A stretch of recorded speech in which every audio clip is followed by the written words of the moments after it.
What's going on, my beautiful people? It's your boy Gio back with another episode of the Giojackson Show, and we're gonna get into a lot today. A lot to talk about from this past weekend. Uh, you know, Niners fans, how you feeling? We're gonna get into it. Don't worry. I mean, embarrassing what this team is becoming has become, but we'll get into it.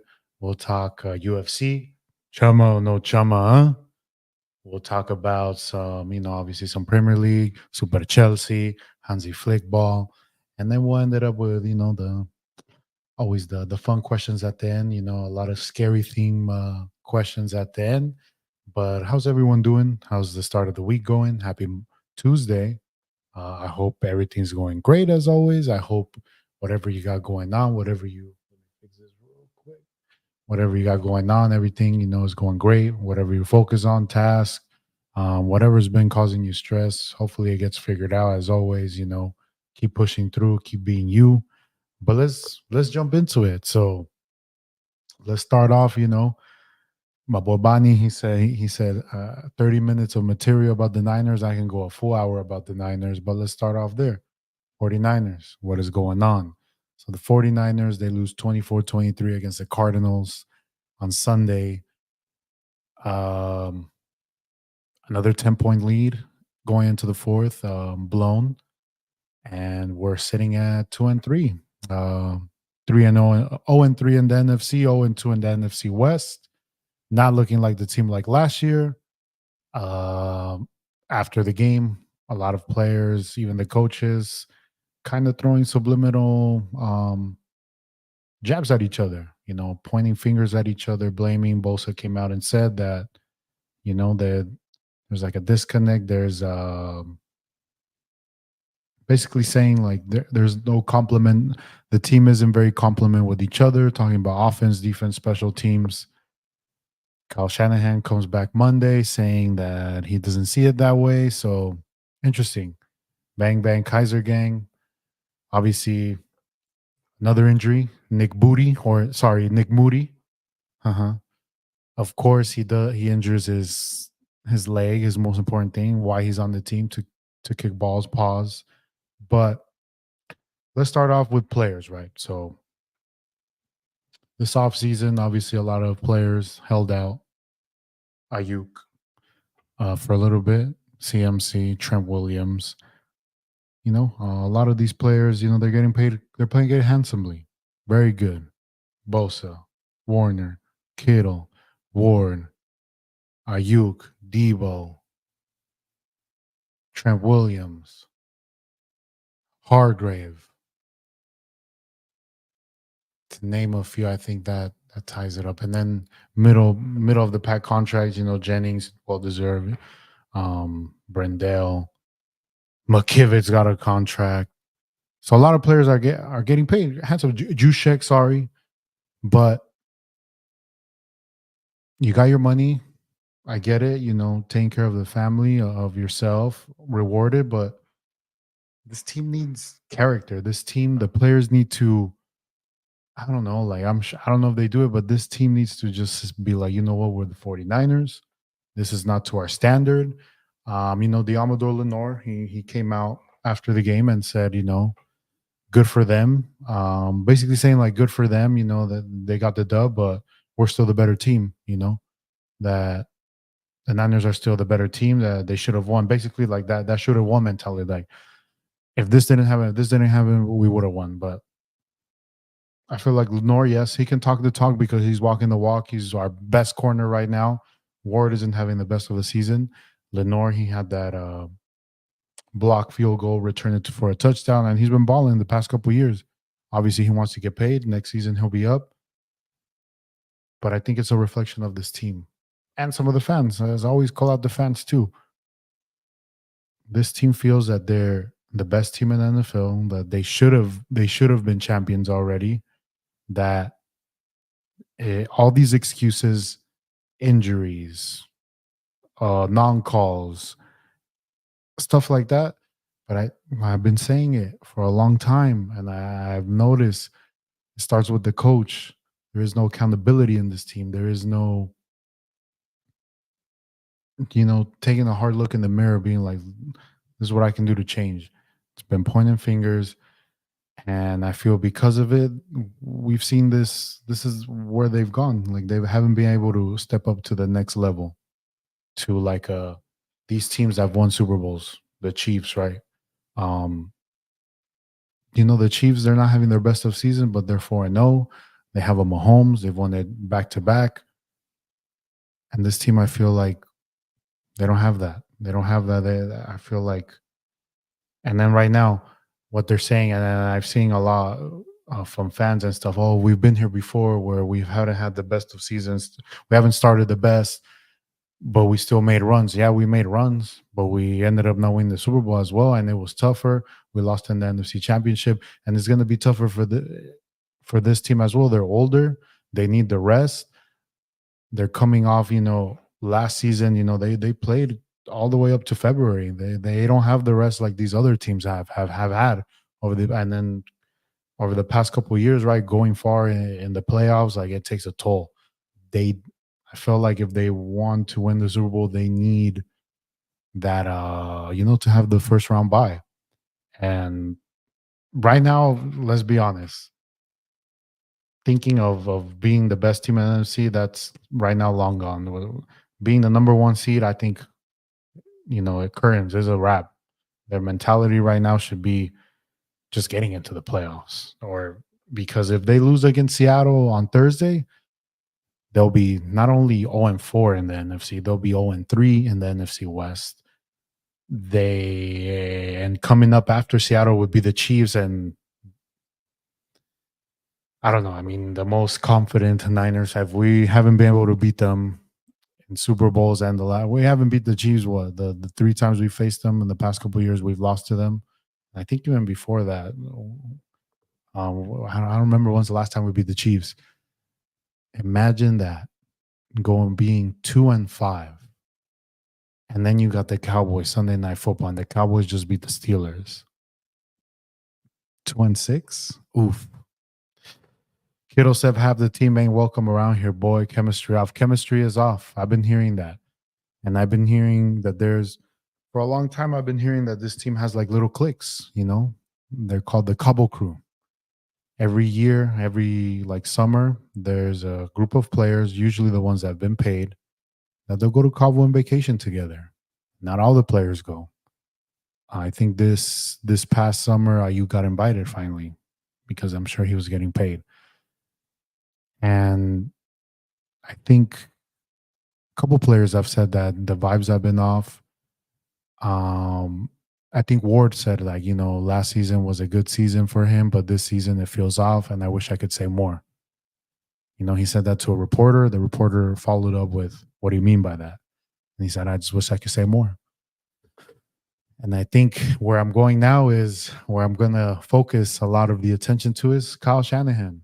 And I feel like I'm going to start off by saying, yes, Kyle Shanahan is one of the best offensive minds in the NFL. He's a great coordinator, but is he a great coach? I saw a stat. So Kyle Shanahan, he has the most he has the most losses when up by 10 points or more. He has 18.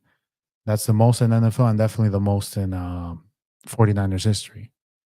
More than, obviously, he's been here for a long time, but Thomasula didn't have that. Chip Kelly doesn't have that. So what's going on with Kyle? You're up 10 points in these games, and obviously he's had famous games, right? Do we put the blame on him for the Falcons Super Bowl against the Patriots? He wasn't the head coach. He was just the coordinator, right? But they count that one. Up 10 against the Chiefs in the Super Bowl 2019, blew it. We were up 10 against the Rams in the NFC Championship, blew it. And then, this past Super Bowl. And then already in this season, we've had two games where we're up by 10 and we lose. The Rams and now the Cardinals. What's going on? I feel like Kyle, I mean, obviously, the pushback, I'm not saying fire Kyle Shanahan, right? I know a lot of fans were losing and you guys want to fire Kyle Shanahan. I don't think we're there yet, but let's say they don't make the playoffs. I could see a possibility where they fire him. I could see a possibility where he steps down too, where maybe it has gotten to the point where it has gotten stale between the players and the coach, right? Like the message, the the identity, maybe you know, maybe it's a time for change off for both. And I know a lot of Niners fans fear letting go of Kyle Shanahan because they remember the dark times, right? And they remember this happening to Harbaugh. Harbaugh left.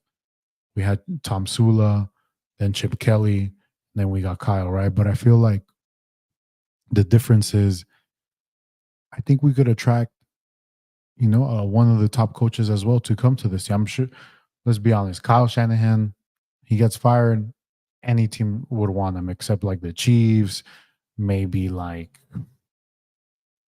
there's a couple top teams that they might not want, but everyone else, obviously, they would want him, right? But I think, this team has great, players that any coach will want to coach. Young, good quarterback, weapons, solid defensive players that are good. And I feel like, what Big Mike has said. When will Kyle leave the organization? He had the dream team and blew it. I agree. Last year, Kyle, he had a way better team than the Chiefs. The Chiefs, it was just obviously X factor. Mahomes, Chris Jones on defense, Ladarius Need, a rookie Rashid Rice, Pacheco, obviously Kelsey, a good offensive line, right? But the Niners had Christian McCaffrey on for offensive player of the year, Pro Bowl season from Brock Purdy, Debo, Ayuk, all second team All Pro, Kittle, Trent Williams, Yushek. We had Jordan Mason there, and last year I would always say, why don't we use him more? Imagine if we would have used him with Christian McCaffrey running the ball in that Super Bowl more. On defense, Eric Armstead at the time, Javon Hargrave, Fred Warner at the before he got injured, Dre Greenlaw, Jair Brown was having a good season. Obviously, Lenore and Ward were having amazing seasons there. This team was stacked, and this team only managed to score 19 points against the Chiefs. The Chiefs would have only scored 13 points. The defense was not the issue of that Super Bowl. I know a lot of people said it was the defense fault. They couldn't make key stops.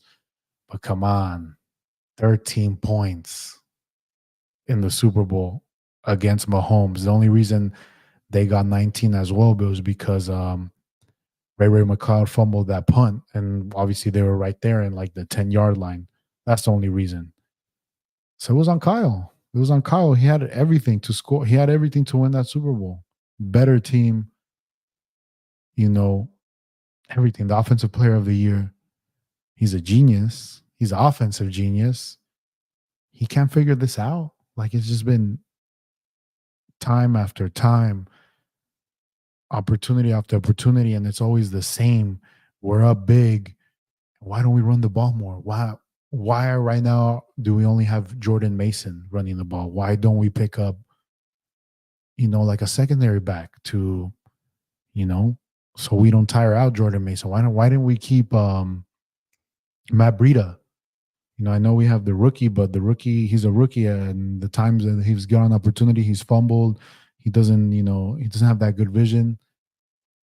And I feel like it's just Kyle. Kyle, he's very cocky. He thinks he knows everything. I feel like he doesn't learn from his mistakes. I feel like he keeps trying to do the same thing and expecting different results.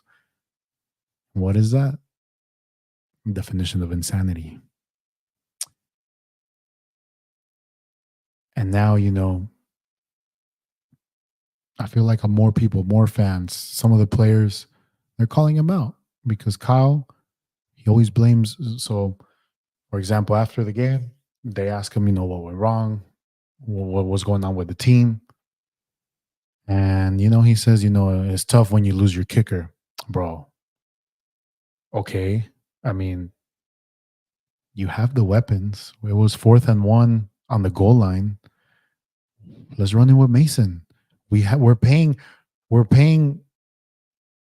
our fullback like $8 to $7 million. We have Kittle, an amazing run blocking tight end. We have Trent Williams, the best left tackle in the game. We couldn't get a yard. I know our offensive line isn't the best, but Aaron Banks and Pooney are solid. Brendel is ass and McKivitz is ass, but we can't get 1 yard. You decide to, throw the ball. And obviously, Purdy tries to make a play, running around in the back. And, we settle for a field goal. But you're a genius. Like you have Ayuk, Debo, Kittle. We shouldn't be having these difficulties in the red zone. Like McCaffrey is needed that much.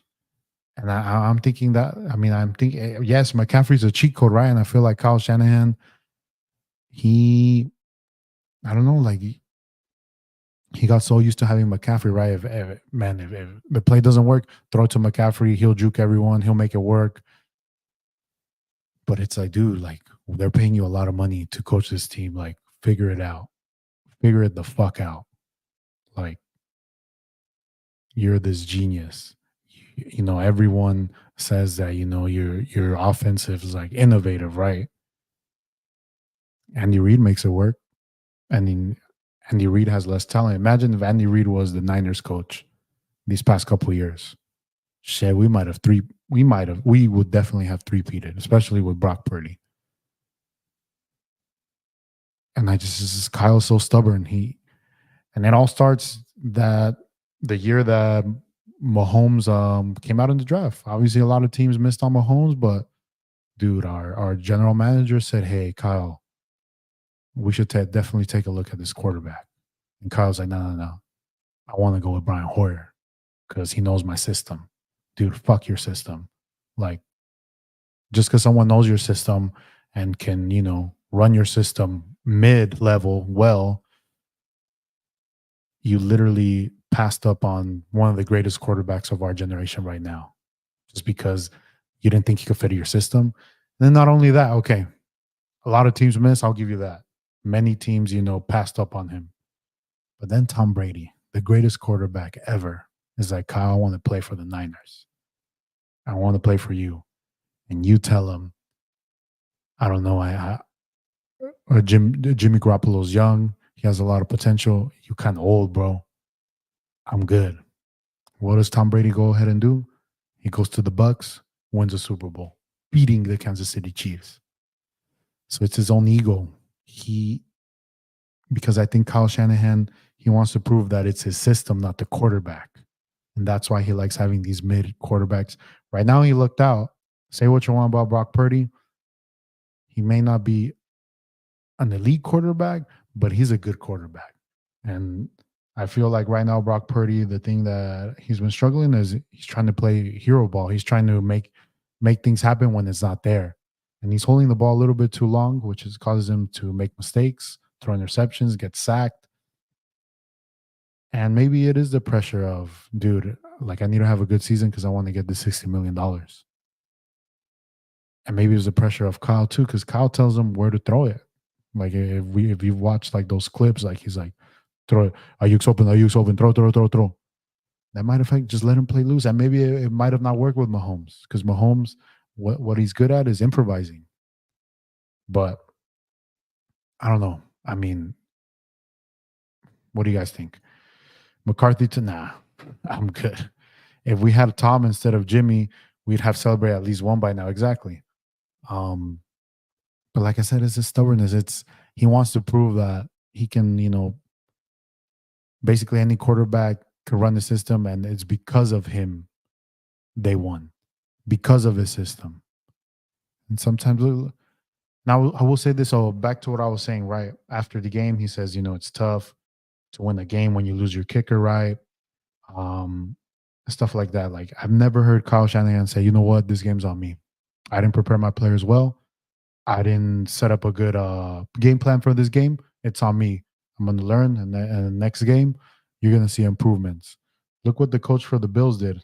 Obviously, they fucked up. That Bills game against the Texans, they decided to throw the ball in their own end zone 3 times, which wasted, basically the game was tied. The Texans had to punt to them. You kind of just run the ball. and play for overtime. But they threw it 3 times. They didn't waste a lot of time on the clock, and they had to punt it back. They punted it to like the 50. The returner returned it for like 13 yards, and the other team was right there at field goal range, and they kicked the field goal and they won the game. Bill's coach comes out and says, that's on me. I made the mistake. It could have not been on him, right? It could have been on the offensive coordinator. Maybe Josh Allen's like, we can win it here. But he took the blame. He took the blame because that's what a good coach does. He doesn't blame his players. He doesn't blame his coordinator because at the end of the day, the head coach, so he's the head. He's the head. He's like the president. He's the face. So when things go great, you want the glory. But when things go bad, the refs, this player, if this person would have caught that touchdown, if the fumble, because a lot of people are blaming Jordan Mason on this loss. It wasn't his fault on that play. Juszczyk wasn't blocking. Kittle got put on his ass. Trent Williams missed a block. Yeah, he needs to be more careful with the ball, but it wasn't all on him. But a lot of people are saying, "Oh, Jordan Mason, he fucked that up." Or if we would have had a kicker, we would have won the game. Shoulda, woulda, coulda, we lost, and now we're here. Basically, this is a must-win game against Seattle. Up in Seattle, yes, they're coming from a loss against the Giants, but they need to win too. And their head coach, when he was in the Ravens as a defensive coordinator, killed us. And Kyle hasn't proven that he's able to beat these teams that play man and blitz the fuck out of us. So we'll see how that shit goes. I like how sad you sound. I'm not sad. I'm pissed off. How about that? I'm not sad because Pepe's, I've been realistic these past couple seasons. I've been fair assessing this team. I know joking around, we talk crap, da da da. But like it's like I'm tired of just fans in general, people saying like, why aren't you happy that we make it to the playoffs, that we have a great team? Because I don't give a fuck about that. I want to win the Super Bowl. I've never seen them win a Super Bowl in my lifetime. I've seen them lose 3 times. I mean, I'm sure you for Barca. I mean, for Raiders. I mean, the Raiders they ain't winning shit. But Barca, right? Like you get pissed off. You're realistic when they're playing like ass, and the thing is, this team is the potential is way more than what they've been playing. Way more. Like they're not supposed to be this ass. And I feel like the one common denominator has been our coach. I feel like with the team he has, he's been underperforming. If any other coach had our team, like I said, we would have probably won at least 2. If Andy Reid was our coach, Mike Tomlin was our coach, John Harbaugh, like the coach for the Lions, I really like him, a motivator. Dude, if we would have kept D'Amico Ryans as our head coach, this team would be balling out. Like this team, but I mean, I think maybe, like I said, these past 5 years, just constantly making it and losing. I think it's also a mindset for this team. Like it just takes a toll on their minds. Like they're like, we're never gonna win this shit. And it's like, I just want to get paid. Like this season's all about individuality. It's just I want my money. We've done it. We've put the grind on. I want to get paid. Fuck it. Like we're not gonna win anymore. Let me get my bread. And usually when that happens, honestly, I don't. If I'm being honest, man, I don't know if we'll make the playoffs. We got a tough schedule up ahead. It's gonna be obviously Seattle, Chiefs, Cowboys. We still have to play the Lions. The Buccaneers look good. Shit, the Bears have been winning. I mean, they might beat us. We gotta play the Bills over there. So it's gonna be looking tough. I heard that Kevin O'Connell cat kind of cool. He cool. Let's talk. I mean, the Vikings, bro. They're 5-0. They have probably the best defense in the NFL. Sam Darnold. I still don't believe in Sam Darnold, but hey, balling. Aaron Jones is balling. You got Jay Jettas over there. They're 5-0 and they deserve it. But I mean, you said you don't trust them in the playoffs. But I mean, if they were to have home field advantage, though, that does play. That does benefit the team. Not just having your own fans, right? But they don't got to travel, right? They don't got to travel to play someone else in playoffs. You get to sleep in your own bed. You don't sleep in a hotel. Like, I mean, that relaja más. Is the Niners Super Bowl window over? I mean, it's this season to me. I don't know how they would win it this season. I mean, like I said, maybe they have this kumbaya, they do some ayahuasca or something, and they get their shit together. Because even a lot of people are saying, "Oh, wait till Greenlaw and CMC comes back." But man, Greenlaw's going to come back from an Achilles injury. Is he going to be the same? Is he going to be as fast, as physical? CMC, he's a ticking time bomb. He may come back, but one play and he pops it. GG's. So, but they still have enough weapons. Like it's on Kyle. Me either. We finally starting to get her too. We finally starting to get her too. Hurt. Who got hurt? Let me know. Another news today. Robert Sala, defensive head coach for the Jets, got fired today.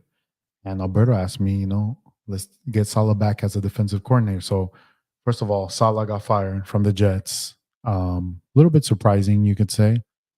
But I think it's more of an Aaron Rodgers thing. I think Aaron Rodgers probably didn't like him. And you could kind of say that that's Aaron Rodgers' team, right? So, but let's be honest. I don't think the defense was the problem with the Jets, and that's solid specialty. Obviously, he's a head coach, but the specialty is defense. They had a solid defense, and what they've been struggling is their offense. Aaron Rodgers looks washed. He looks old. He had what, 3 picks, 2 picks, 3 picks, and that's another guy that doesn't, he ain't accountable. He always puts the blame on someone else, or players or coaches, right? And let's take a look. He kind of threw McCartney under the bus. Say what you want. He's in the Cowboys. They're at least always there. They always choke, but they're always there. Look at LaFleur right now with Jordan Love last season and, even this season. That offense is looking good. So maybe it was Aaron Rodgers that's holding it back. He's also coming off an Achilles. But as for Salah, he did get fired, but the Jets are still going to pay him for 2 years. Reports have been saying that he is going to take a break this year. I doubt he would want to be our defensive coordinator. What happens if he comes, the Niners don't make it to playoffs, and they fire Kyle Shanahan and his coaching staff? Why would he do that? Why would he come here temporary? I think what's best for him is he, takes his time off and shit. If the Niners are asked, he might be our head coach. He's getting paid. I mean, he's getting paid a lot to literally not work. So I don't know. I'm sure it's been stressful being a head coach. Well, I know us Niner fans, we're obviously our defense isn't playing well, and our coordinators, they ain't adjusting well. I think I really did like Steve Wilkes last season. We had 16 interceptions as our team. Our defense, some games were lights out. Yeah, there were some games we lost, but like I said, the defense wasn't the problem in that Super Bowl when we lost it. And Kyle Shanahan, he scapegoated him. And a lot of the players did as well. Because I heard he was just a tough coach. He was an old school tough coach. He coached hard. And these estrellitas, I guess it was too much for them. And, now they got a coach who was like their friend, and, he's not cutting it because he doesn't have the experience. Sometimes I feel like he doesn't know what he's doing out there. Like, it's all like the similar players from last year, and this defense is ass. They can't stop the run. So it is what it is. New projection on 49ers end of the season record. Here, let's pull up the remaining schedule then. Because I know supposedly these were the games that they were supposed to win and they lost. All right, so here, I'll share my screen.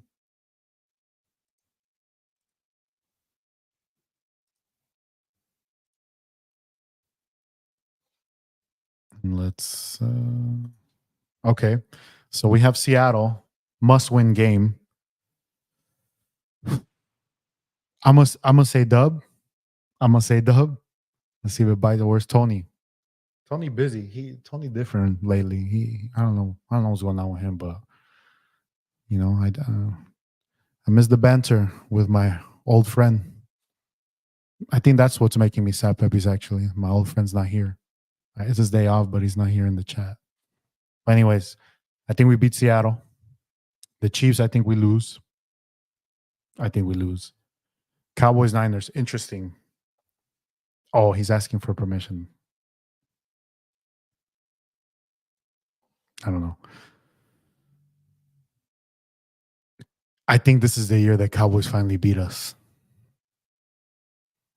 They got a good win this past weekend against a tough Steelers defense. I forgot to mention that too. Bosa, what's up, dude? Where is this defensive player of the year? Like, I'm looking at these other teams, right? Like, for example, TJ Watt, man, every play he's there, like making plays, getting sacks or pressures. Like, I'm always seeing him dominating games. Hutchinson from the Lions, even Fred Warner for us. Like, Bosa, you need to step the fuck up too. You're getting 35 million a year. Like, come on, bro. Stop being lazy. Like, you can't stop the run. Like, you haven't been as dominant. Yeah, you got a pick, but step your game up too, bro. So okay, so win, lose, lose. I think we lose to the Bucks too, man. Baker Mayfield, Mike Evans. We got to go over there. I think we lose. We beat Seattle again here. Going to Green Bay. This right here could be 2 L's back to back because we go to Green Bay and then we go to Buffalo. Um, it might be cold, snowing. Brock Purdy's not good in the cold. I think we beat the Bears, but it might be tough. Depending where the Rams are at this point, they might have thrown in the towel. We might get a dub. The Dolphins, yeah, we'll get the dub. Lions, they'll beat us. And then we might not be playing for anything that last game. So that's L, L, L, L, L, L. Cowboys asterisk, though, maybe. Just depends. Depends. I'll switch this to a dub because it's the Cowboys, just to piss Bonnie off. So 1, 2, 3, 4, 5. 5 more L's. We're at 9. Like, what would that be like? 8 and 9? Or I don't even know. So mid team. I mean, this team's a fucking mid right now. So yeah, that's my update right there. We still beat the Cowboys though. But around the NFL, let's talk about the rest of the teams. So week 5, throwing. Man, the rest of the NFL, Houston Texans, they look good. They beat the Bills, who, like I said, I think the Bills, the past 2 weeks, what's going on with them. I had Josh Allen as my MVP going in this week, but I think, would it be crazy if Jaden Daniels was the rookie and he was the MVP of the league? Because Jaden Daniels, man, he balling for the Commanders. Like, who would have thought the Commanders? They're 4-1 and they're making it to my power rankings. The Commanders, man, them, Terry McLaurin, Brian Robinson Jr., the defense, like they're top of the NFC East with the Cowboys, with the Eagles. And I've never seen like a rookie be this good. Like last year, obviously we saw CJ Stroud, but obviously we knew he was going to be the rookie of the year. But what about Jaden Daniels being the MVP of the league? If he continues how he's playing, right? He might. This week is a good test. They're going to go up against the Ravens. But if he's able to be Lamar and it looks good, would that be crazy? A rookie MVP, and the last person to be a rookie MVP was Jim Brown cuando football was black and white. Vikings 5-0. Chiefs yesterday doing Chiefs things, just chiefing it. Juju Smith Jr. with like 11 receptions, $130. I would have played him, whatever. But if Pepe's would have played crab, whatever, it is what it is. It's fun. We're having fun. But they look solid. What's up with Deshaun Watson? He look ass. He does not look like a 3-time Pro Bowl quarterback. Like, that's crazy. Like, well, he was legit at a time, it was him and Mahomes as like the next, young quarterbacks to come out. And I guess his superpowers was these massages, if we really think about it. Because when he was getting these massages, that boy was balling, and I was so excited when the Niners were actually going to trade for him. But then these allegations came out, and obviously we went a different route. We wasted 3 first-round picks for Trey Lance. But man, Deshaun Watson, he kind of gave up on his team this past week. He looks bad, washed. And the crazy thing, he's still young. He's like 29 years old. Like for a quarterback, he's still got another solid like 7 years. He needs a massage. He needs the towel and the massage. Let the boy get the massage. Like, just don't be a creep. Throw in an extra tip. Just go to Hong Kong.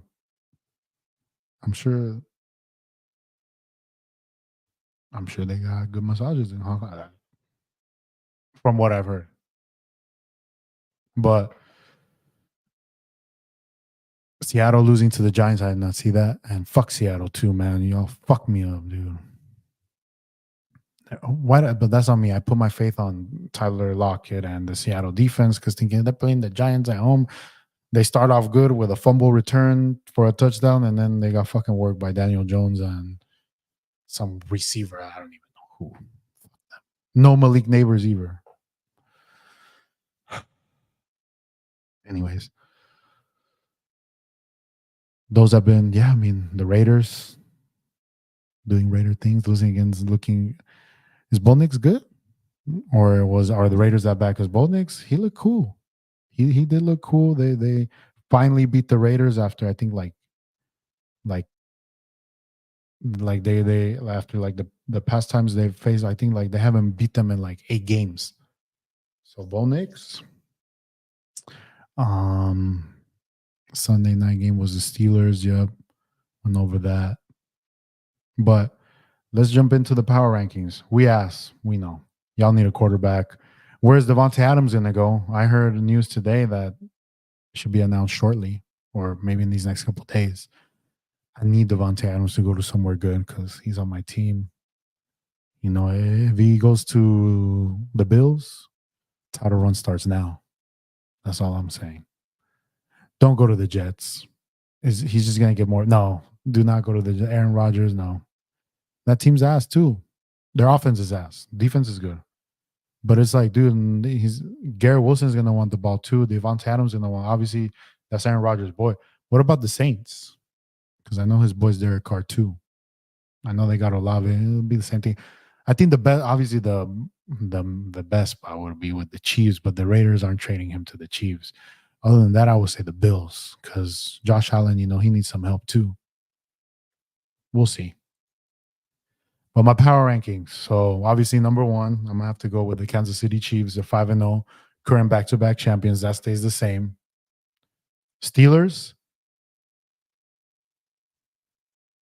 Yeah, that's not a bad spot either. I heard that too, that they want to go all in since they didn't get Ayuk.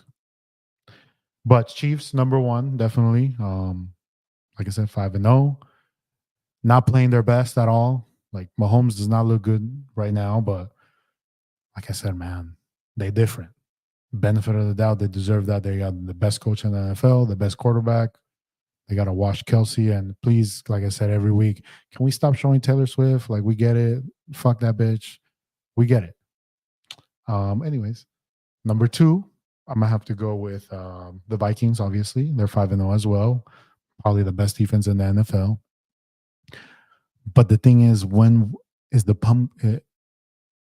Is the glass slipper gonna, run out? Like, will they become a pumpkin at midnight? I'm waiting. Every week they're proving me wrong. Are they legit? Are they really legit? Can they make noise? So got to be number two. Number three, I'm gonna go with the Lions. They had a bye week this week, but I think the Lions, man, they're a good team. They're a good team because their identity is tough, hit you in the mouth, run the ball with Montgomery, Gibbs. Jared Goff's not the best, but man, he makes it work. Like, he has his confidence is an all-time high, especially with that coach. Their defense is pretty good, obviously with Hutchinson. Their secondary, their safeties actually. They have Amonte Brown, Jamison Williams. Sam Laporta. I'm gonna put them number three. Number four, definitely the Texans. CJ Stroud. What an amazing touchdown he had to Nico Collins. That guy, he's legit. One of the elite quarterbacks. They have Stephon Diggs. Their defense is obviously good as well with D'Amico Ryans. And then my last team is going to be the Commanders. I'm really, really liking this Commanders team. Like I said, Jaden Daniels is balling out, man. He, I don't know. He looks like he's been playing in the NFL for a couple years now. Again, big test coming up against the Ravens. And throughout the season, he's going to be tested. But if he's able to continue to play like this, he might be the MVP and the rookie offensive player of the year. Definitely rookie offensive player of the year, like that's for sure. But that's what's been happening in the NFL. We'll see how this week, Thursday we got the Niners Seahawks. Big game already starting off Thursday. Hopefully it's a good game. Last week's Thursday night game was amazing. It was. My Super Chelsea, obviously, they got a draw 1-1 against Nottingham Forest. Nottingham Forest, tough team. They defeated Manchester United a couple weeks ago, but not their best game, Chelsea. Um, Not the best game for Palmer as well. ¿Qué onda, primo? ¿Cómo andas? ¿Qué dicen por allá? But not Palmer's best game, but even not on his best game, he was going to score an amazing goal. I don't know if you guys have seen the highlight. They pass it to him. He first touches it around the defender, takes a shot, goalie blocks it. That's the thing with these players. And today he got voted as England's, I think what was it, England's Player of the Year over Bellingham. Berto, don't get mad, but my boy Cole Palmer. But but Chelsea, they had opportunities. Unfortunately, Nkunku had it to win it. And at the end, we kind of saved ourselves from losing, but we're still top four. I wish we would have won, but top four. And when we come back from international break, we'll be playing Liverpool, who is on top of the table. And that should be a good game and a good test for this team to see if they really can compete. If we beat Liverpool, I'm at Guyan that Tuesday when I do the show. If we get smacked, then we won't talk Chelsea. But overall, I think Chelsea is playing way better than last year. Their ball movement.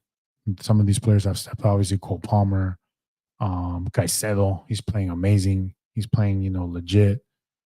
Man, I love Gusto. And I was thinking that in the game, what happens when Reece James comes in? Because, man, Gusto's been playing good as a right back.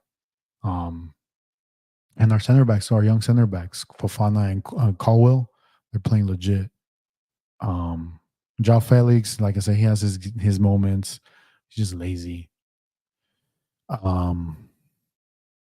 the Premier League in general, like I said, best soccer league in the world, in my opinion. Y los Spurs, nene, you hear? You thought they were winning 2-0, but they lost 3-2. Man U, oof. Man U, I think easy. It's the coach. Like the coach, players that have left Man U, Manchester United are playing amazing. Sancho, look at Welbeck. He got the game-winning goal for Brighton to beat Spurs.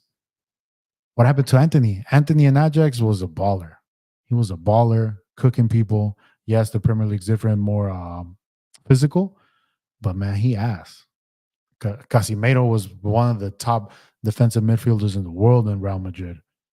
He looking slow, sluggish, and I feel like it's the coach that we talk about. Kyle, I feel like the Ten Hag, he a little, he can't relate to his players, and he doesn't put them in the best positions to play at their best. Like this team is, I think, 14th place.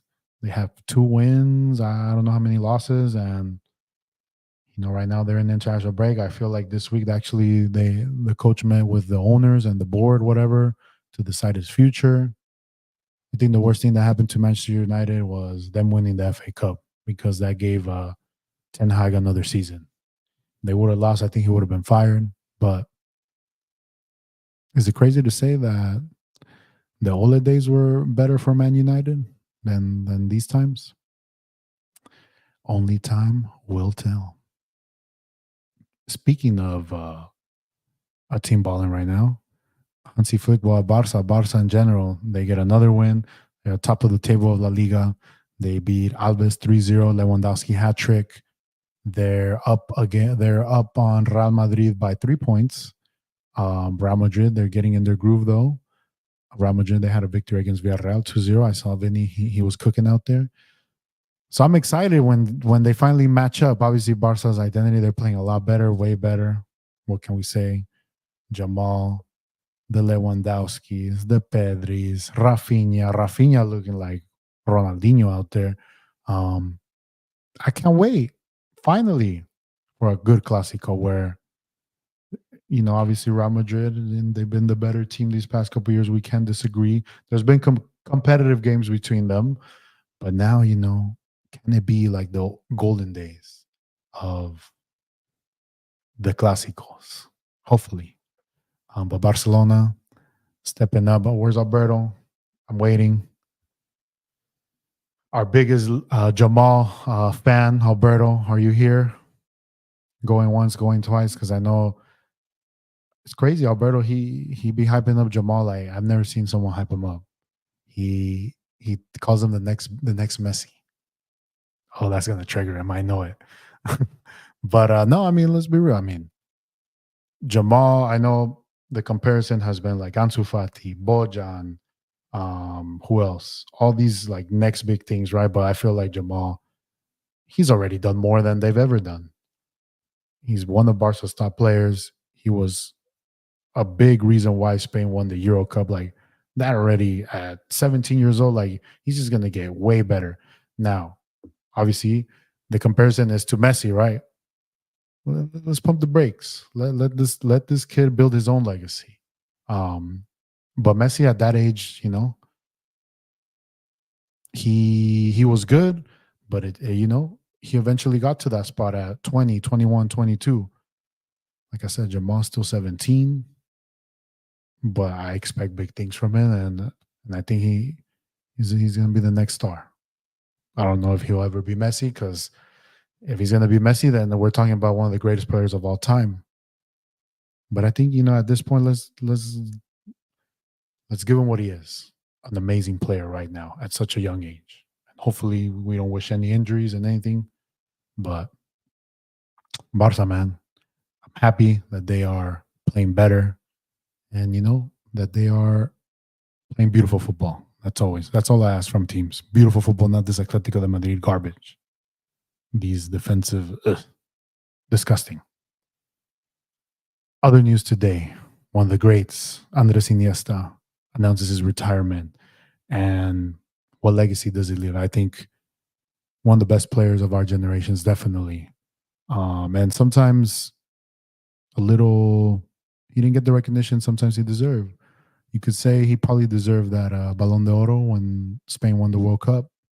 You could say that, I think. But what he said, right? He said, I think what he said was, for him, that was amazing that, the top three players of that year for Balón de Oro were all Barcelona players, him, Javi, Messi, and obviously Messi winning it. That shows the player that he is, selfless. And man, him with Javi bossing up in the midfield, the passes, the mind to play this game. So my respects to Iniesta, all these legends from our childhood, teenage years, young adulthood, they're retiring. We've seen them from the beginning to the end.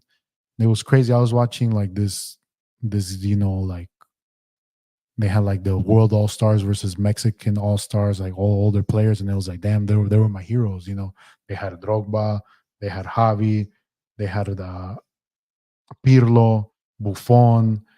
On defense, they had John Terry, and it's like, damn, yeah, like they're the veterans. And then the Mexico side, estaba like El Guille Franco, Kikín, El Cepillo Peralta, Osvaldo Sanchez, Jorge Campos. But crazy, man. All these players that we looked up to, you know, that's it. One of my idols, much respect, yep. But like I said, hats off to Iniesta. An amazing career, amazing legacy. And we'll see what's next for him. Let's talk about the international break, though. Thoughts? To me, I really don't like the international break. I prefer club soccer. International breaks. Sometimes there's injuries. I feel like right now these teams are in a groove, right? Like they're in a good groove. Barca, the Chelsea's, Liverpool, like all these club teams, they're getting in the groove. And then you was be stopped for 2 weeks, right? And then they come back. Players might come back with injuries. Sometimes they're playing games, friendlies that don't matter. They gotta travel long distances. I honestly, I'm not a fan of international breaks. I'm a fan of obviously the tournaments, right? The World Cups, the Euro Cup, all those things. But I prefer the club. I prefer the Champions League. I prefer club soccer. I look forward to waking up Saturday morning, Sunday morning, watching these games. And yeah, I'm just pissed off that they take that away from me. But well, what international games are will there be going on? Do they have like those what's it called? Like in Europe, they have like those like that league, right? That they play. Well, I forgot what it's called. I know Mexico's in the play. USA will play. Those tournaments are impossible without the. I know to get the groove. I know. I know. All the are the qualifiers though. Okay, but 2 weeks. Let's do it a week. I don't know. I'm just being. I want everything. But I feel like these international breaks have been more frequent though. Before I feel like there will be I see like maybe every like other month, right? But I feel like we just had one. And like I said, I just want to see my Chelsea play. That's really what it is. But if they're qualifiers, then I take it back. Those will be good. But it also sucks for us, Mexico. Maybe they don't got to play qualifiers, and Mexico team's currently ass. And I don't see them improving here in a year and a half, right, for the World Cup. I think USA, like I said, Pulisic on one, Pancho. Right now he on fire. I saw his goal. That Milan move has done him well. I will say that, and I wish it would have worked out with him at Chelsea. That run when we won the Champions League, he was very clave. But USA, hopefully, they're the ones to at least make some noise in this next World Cup for us here in the CONCACAF. Let's talk UFC 307. Chama or no Chama? Alex Pereira defeats Khalil Roundtree, TKO. What a fight. What a fight. What an amazing fight. Guerreros, Warriors. Compared to I will say this, that card, again, not the best. I would say these past couple cards, obviously, Noche UFC was good for the theatrics, but the fights were kind of meh. Um, Same with this one, Pennington and Juliana Pena. I didn't care much for it, to be honest. The Mario Bautista, Jose Aldo. Some say Jose Aldo won. My boy Kevin Holland, obviously, he got injured, and then Kayla Harrison. Puro decision. The one that was popping, I got to give it up, was Buckley, Stephen Wonderboy Thompson. I said, Buckley, he looking good at 170. He looking good. I think it fits his frame, his size. He called out Kamaru Usman. I would be interested in seeing that. But let's just talk about that main event. Alex Pereira, Roundtree. We were saying this. Felt like even though Roundtree was not rated really high, it was a dangerous fight because one shot from him, and we saw he did drop Alex Pereira. Could have been GG's, and I think he won the first 2 rounds. If we're being honest, Pereira then said he was dealing with some injuries, with sickness, but that's the thing. I feel like Roundtree hasn't been in a lot of 5-round fights, and he gassed out, and Pereira just pieced him up at the end. Beautiful. I wish he would have got more to the body, because once he went to the body, everything, it all falls down. But Pereira, is he in conversations as the GOAT of the UFC? Captain America doing well, doing work. Sometimes they just be fucking. Exactly. Sometimes they be hugging. But this proves, right, that obviously UFC, MMA, it's all, we got the grapplers, the wrestlers, jiu-jitsu specialists, strikers. Like it is what it is. It's part of the game, right? But at the end of the day, all of us enjoy just a good fucking just throwing hands, bloody. And I got obviously Pereira. I think he's the best right now, pound for pound. I think I know Islam's there, but Pereira, man, he in the short amount of time, two belts. He's fought how many world champions? And he he's always down. Like he's not ducking anyone. Um, and what's next for him? I mean, today he called out Tom Aspinall, and I know a lot of people would say, Tom Aspinall. Even Tom Aspinall said that he would take him down. And it might not be the best matchup for Pereira, but his Chama, the Black Magic, the Touch of Death. Imagine if he were to be Aspinall, become the heavyweight champion. The GOAT debate's over, my friends. Yeah, um, Khabib, he went undefeated, but Pereira has as many title defenses as Khabib. And you could say against better opponents than Khabib fought McGregor, obviously not good against wrestlers. He fought Poirier and Justin Gaethje. As Pereira has fought Izzy, Strickland, Jan Blachowicz, Jamal Hill, Roundtree, and Prohaska twice. They're all in the primes. But shout out to Pereira, but I also want to shout out Khalil Roundtree. Amazing heart, amazing fighter. If he would have actually fought Jamal Hill, I think he beats Jamal Hill. And I think going forward, he gonna make noise. I was really impressed by him in this fight. I didn't know much about him, but he said what he said. He stood on business. He said, "I'm gonna stand and bang with Alex Pereira. I'm not gonna take him down," and that's what he did. And he almost caught him with that leg kick. He dropped him, but he got tired out. But Pereira, I think right now he should definitely rest up. He has literally carried the UFC this year, probably fighter of the year. Do you think overall the quality of high level fighters has gone down in the UFC, or is it most of the best fighters are in the same division? I think the overall quality, I think the quality has improved, but I think more fighters are all well rounded, right? And I feel like right now we're noticing that the ones that are winning are just good at fucking taking you down. Wrestlers, Bilal Muhammad's champ, obviously Islam, Marab, who else? Who's in the other divisions? We got 185 is DDP, right? And then I think Pereira's, is the champ for the people. But no, I think there are certain divisions that just have a lot of people that are good. Obviously, 155, they're all crazy. 145 too, with Tuporia. Did you do the questions? I'm getting there, Bunny. Don't worry. The fun ones are next. I'm just wrapping up. We're doing a long show because the past couple of weeks, we've done short shows, so we got a good amount of people here. So don't worry, Bunny. We're getting to the fun part. But just to wrap it up, I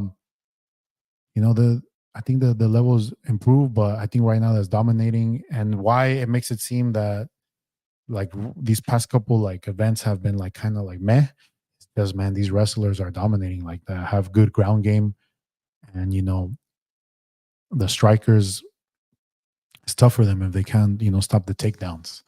But I feel like my boy Pereira, he got that eraser. I was mowing my lawn. Okay, how was that? Did you get it done? All right. First Bonnie question. Should they stay in SAC? They should come back to Oakland where they belong. That's what I think. And we spoke about it last week. Sucks what they did to the A's. But I guess if that was an option, I think they should stay in SAC and not go to Vegas. I think the A's going to Vegas, it's like the Raiders, right? Like I feel like more teams from the opposite team go to that Raiders game because obviously you're in Vegas, the experience, but you lose the identity. You lose, like, for example, when the Raiders would play right here in the Coliseum, that's the aura, that's the people, those true Raiders fans. And same with the A's. People that showed up those last couple games, generations of generations, they deserve their teams. It sucks, what owners do to these teams, to these fan bases. But yeah, they should stay in SAC because I feel like SAC there's gonna be a lot of people rooting for the A's. You know, I know they have the River Cats, uh, so yeah, they should. I think if they can't come back to Oakland, they should stay inside. They should stay in California in general.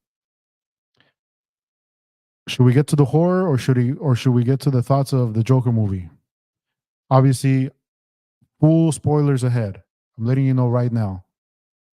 If you haven't watched the Joker movie, please leave this live stream and come back in 5 minutes. If you don't care, stay here. Going once, going twice. I'm putting this right now. Joker movie, ass. Yes, the Joker movie was ass. Just do it at the end. Okay. Nah, but yeah, I already said it. Hurt his ass and he turns gay. I don't know. Like, we're gonna get into it. So, Joker movie, ass. I did not enjoy it. I enjoyed the beginning of the movie because it had a sort of plot, right? And I was okay. I'm intrigued. I don't mind here or there. They start singing and fucking dancing. Cool. As to like, let's go with like Alexis Texas ass. That much ass. But anyways, but then it just lost me. All the unnecessary singing. Um, yeah, and they kind of defeated the purpose of the first movie. The first movie is about how society let down someone with mental illness, and because of it, he became, this villain, the Joker, this person that lost hope in society and retaliated because of all the bullying and not having the necessary resources to be helped. But now this movie eliminates that. People are still treating him like crap. He ends up, spoilers alerts, he ends up saying, that he never was a Joker. It was always Arthur Fleck. But that's the thing. He was never supposed to be the Joker. And the director even said that he's not the Joker. He's just the idea. And then from it, we see at the end, spoiler alerts, he, what's it called? He motivates someone else to be the Joker, right? But throughout the movie, man, like I said, the scene where my boy, he gets violated. A Joker, my Joker ain't doing that. My Joker, he ain't letting that shit fly, bro. And then I don't know, it just had potential. What they should have done is, and obviously Harley Quinn, Lady Gaga's character, she basically is a crazy person, but is rich, and she just wants to get to know the Joker more. And she's in love with the idea of the Joker. But once my boy says, I ain't no Joker, my name's Arthur Fleck, she dips. So what I got from this movie is women ain't shit. And why? Because at your lowest, when you need them the most, they just walk away. They say, I'm not interested anymore. And what does my boy do? He should have just hit the gym, man. He should have gone to the gym.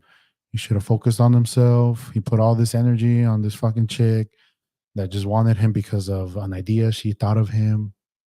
And like, man, Joker, focus on you, bro. Take over the world. Fuck these bitches, get money.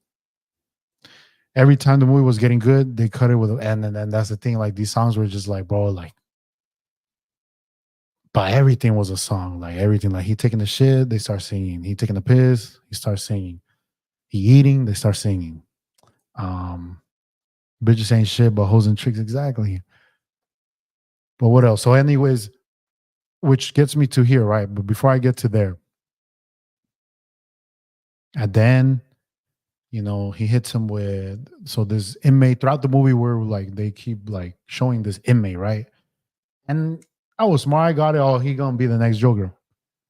He tells him, "Hey Arthur, I got a joke for you. Like a crazy person walks into a bar and sees a clown or something, and then he basically tells him you get what you fucking deserve, and then he fucking stabs the shit out of him, carves his face with a smile, and he's the new Joker, right? Which leads me to, like I said, he ain't the best Joker. The rat, he ain't here. He been telling me for the past couple of years that the best Joker is Joaquin Phoenix. I will say this: Joaquin Phoenix is an amazing actor. He does an amazing job. It's not his fault. He did the best that he could with his character. But there's only one Joker, bro. There's the best Joker, and that's Heath Ledger, man. My boy got so in tune with that role. That's why he no longer here. My boy, every scene in that movie he steals. It's a Batman movie, but when I watched that movie, it changed my life because I was like, I want to see more of this Joker. And the best thing comes in small doses, and he gave a performance of a lifetime. So let's talk about this. Best Jokers of all time. Number one, Heath Ledger. Hands down, no comparison, no complaints, no questions asked. If you disagree, there's something wrong with you. I'm talking to you, Tony. I know you're not here. Wherever you are, whatever you're doing, Joaquin Phoenix Joker is not number one. I'm telling you that straight up right now. Number two, Mark Hamill. He voices the Joker in the animated series, in the Batman games. My boy gave another performance of a lifetime too. Very iconic with him and the voice of Batman in the cartoon. I'm blanking on his name. He passed away recently, but that's my number two. Number three, I gotta go with Jack Nicholson from the old school Batman, Batman, 1989 movie. More of a comic,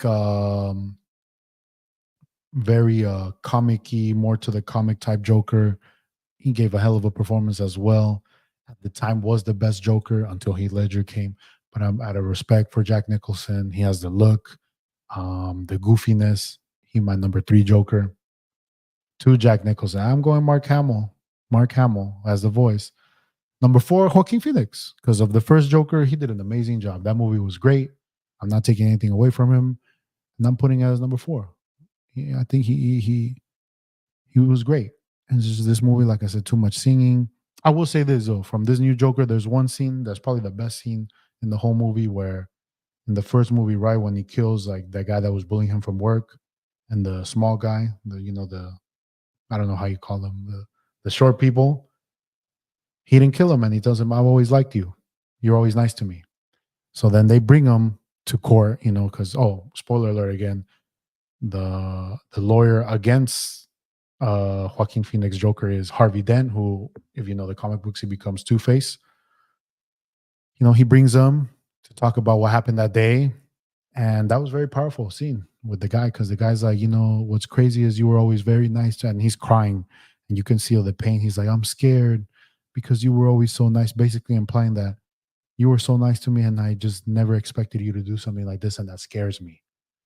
And that was very heartbreaking. I think that's what kind of makes Joaquin Phoenix Joker realize that he's Arthur Fleck and not the Joker. Because if it was the Joker, he would have just laughed in his face and been like, "You're nothing to me. I don't care." But he still had humanity in him, and that's what I got from it. And it was powerful, I will say. What about Jared Leto? Weenie looking Harvey then too. Yep, Jared Leto. I was gonna say he not on my list, bro. They made him look like a hipster Joker. I didn't like it because I was going to say the other Joker I liked was from the series Gotham. I don't know if you guys ever watched that. He does a great job. The guy from Shameless, the guy that also plays Cal Kestis in the Star Wars game, he plays a version of a Joker. I think he was great. He was great. The only version of Jared Leto's Joker that I liked was in the Snyderverse cut of Justice League because he actually does a great job in like the 5-minute scene he's in. But other than that, bro, he's honka honka. Nah, bro, I don't like that shit. Fuck out of here. But like I said, there's only one Joker, Heath Ledger, baby. Okay, now we get to it is October, start of spooky season for many. And we have a lot of horror movie questions. So Bonnie asked me favorite horror movie. Gotta be Scream, the first one, iconic movie. Like I'm not much of a scary person, movie type of guy. I'm gonna be honest, straightforward. Always kind of a scaredy cat, but Scream, enjoy that movie. Amazing movie, right? Because it was ahead of its time, right? The fact that spoiler alerts too. I mean, if you haven't watched this movie's been out almost 30 years, but spoiler alerts. there's actually two killers in the movie, right? There's two friends that set this whole thing up on the anniversary of the main character's mom's death. They want to, have all these killings and, put it on the father of the main character. Very iconic reveal, But wait, there's more. Hang on to your seats because this one's a screamer. I'll be back. So you're not watching Terrifier? Hey, I heard that one's the culera, huh? Nah, bro, I don't like gory shit, bro. Mm-mm. But that would be my favorite scary movie of all time. Scream. I've watched. Obviously, I've watched the old It. That's basically the one that scarred me. And we'll get here to the top five.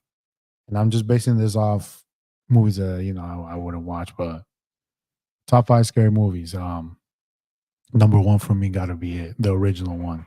That shit scarred me when I was a kid. I couldn't sleep for 2 weeks because it was the first movie that I watched where like, damn, these kids be dying, bro. Then that dude be eating them. I see like nothing, and that started my fears for clowns, and that's why I don't like Tony because he's a fucking clown. But number one, It. Number two, gotta go Nightmare on Elm Street. Complete Georgie.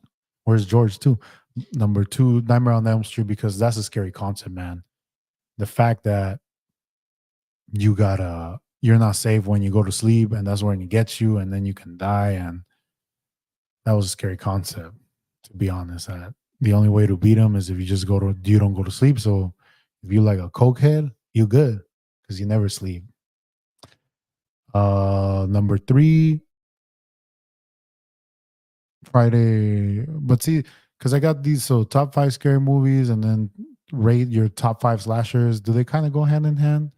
And okay, I'll try to choose different ones for the slashers. But all right, number three, the Joker Part Two. That shit was scary because all the singing, bro. Now I'm playing. Hmm. I had a list. You could say like Saw. That's pretty scary because it's like because it's gory to me. Like them dying hella crazy and shit. That's another one. Number four. And guys, I'm missing some. You horror movie fanatics. I feel like I'm missing. Oh, The Exorcist. I forgot. Exorcist, old school Exorcist, man. That shit was scary. Spinning head. During that time, a lot of people were actually like freaked the fuck out for real. So The Exorcist, I forgot about that one. Paranormal. Oh yeah, I had paranormal activity también, but just because it had like jump scares. And that shit was crazy. Oh no, the Blair Witch Project, because for a long time people thought it was real, and even though like it looks kind of like grimy and stuff, but that last scene, where you just see the guy or the person just looking at the wall, they dropped the camera. That shit was scary, because like I said, people thought it was real because it looked like a home film, found film type of shit. So I would say that. I think that might be a little bit higher. The Exorcist and the Blair Witch Project, I would say. Now, my top five slashers, number one, got to be Scream. That's one of the greatest, it makes fun of the slasher movie, right? So it has to be number one. Like I said, the reveals, a lot of what's it called, Easter eggs in that movie from different movies, different slashers. So I would say that one. Halloween, iconic, The Mask, Michael Myers, sorry. You know, the song, ding ding ding ding ding ding ding ding is just iconic. So I would put that number two. Number three, I would have to go with what did I have? Texas Chainsaw Massacre. Is that considered a slasher? Leatherface. Yeah, he's slashing people with a chainsaw. Teenagers fits the criteria. That's another iconic one. Four. Yeah. Four. Oh, Jason. Sorry. Friday the 13th. Iconic movie. Many different movies. Many different sequels of it. The Freddy versus Jason. But Jason, another iconic. There's the hockey mask. And the last one, I would say I Know What You Did Last Summer. That's another good one, underrated one. Um, Consider a slasher. It's with a hook. So I would say that would be my top five slashers. This one though, which horror villain do you think you can stand a chance with? It's a great question, Bonnie. My number one thought was Chucky, and I know why he's possessed by a demonic killer or whatever, but at the end of the day, he's just a doll. If we honest, right?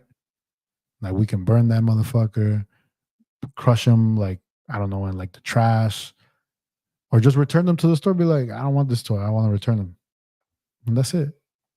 I feel like that kick the shit out of him. Like, you think I'm gonna let a doll just yeah, element of surprise, right? But it's still a doll. Like, what about hash slinging slasher? That one, the hash slinging slasher. Ooh. But I would say Chucky's one. If you had to, I mean, if you had to pick from these guys, right? Obviously, the toughest one is I would say Freddy Krueger, Jason, Michael Myers, because this motherfuckers. First of all, Freddy Krueger, he comes in you in your dreams. Yes, if you can take control of your dreams and pretend, you could say, "Oh, I have a weapon," or "I have this," or you can control your own dreams, right? But still, if he catches you by surprise, GG's. Jason and Michael Myers, because they just keep coming, pause, hard pause. And they're kind of supernatural. They're kind of strong. Like, dude, the last Halloween movie I saw, like the whole fucking city, like that's the thing. Like the whole city was hitting him with like crowbars, bats, and stuff to shoot the motherfucker in the head, cut his head off. He ain't coming back for that shit. But it's a movie. I guess they got to make another one. But Chucky one, Scream. Like if you really think about it, they're just high school kids. Like yeah, but at the end of the day, high school kids. Like I ain't gonna let no high school kid fucking one up me, bro. Like oh, Alex Pereira left hooked them. You really think about it. Think about it. They're just high school kids. Sometimes they're high school chicks. No offense. Let's think about it. But I would say number one, Chucky. Who else am I missing? How about Saw? But the thing with Saw is, I know he like an old guy, right? But he kind of like captures you first, and then he kind of ties you up. So that one's a little difficult, I would say. But if like one on one with Saw, like Casper, what about the bitch from? Nah, she different. But sometimes, honestly, actually, you know what? Us Latinos, we if you dated a Latina, is the same. So I think I can handle it. Word. Just agua bendita. Yeah, just agua bendita. She just así se ponen in that time of the month. Les traes chocolates, flores. You don't play video games that day. They good. Don't worry about it. No pasa nada. They calm down. You just get them food. They turn like that when they haven't eaten. Se ponen bien hungry. That's why right now I'm stress free. I don't gotta worry about things like that. Like I'm good. I'm good. Porque right now my boys valen verga ahorita, bro. Valen verga.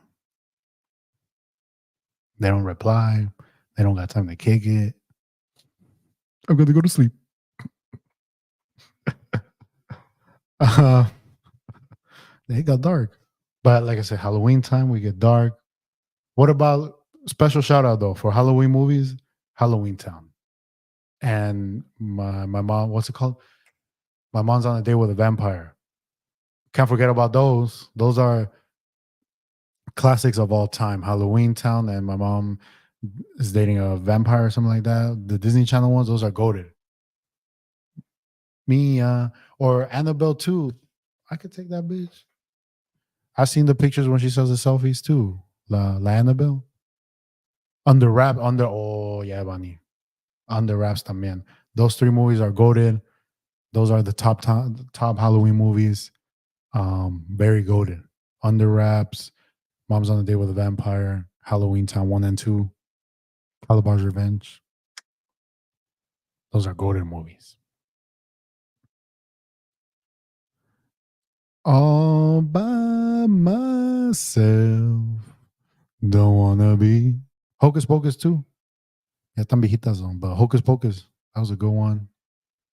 Don't wanna be all by myself. Worst one was the Twitches. ¿Cuál es esa? La de las Tamara y las twins, ¿ah?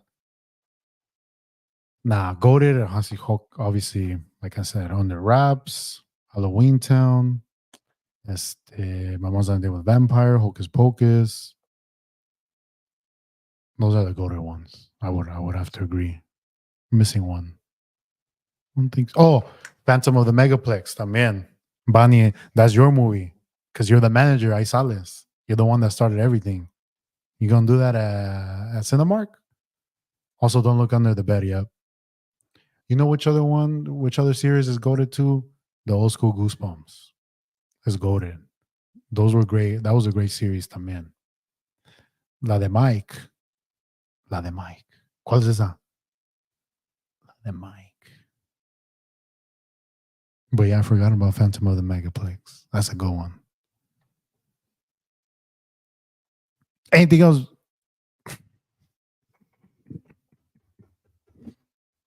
You got me.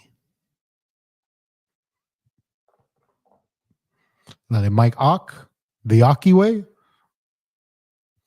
Let's wrap up the show. Unless you guys have anything else. We did 121, one of the longest in a while. Hope you guys enjoyed.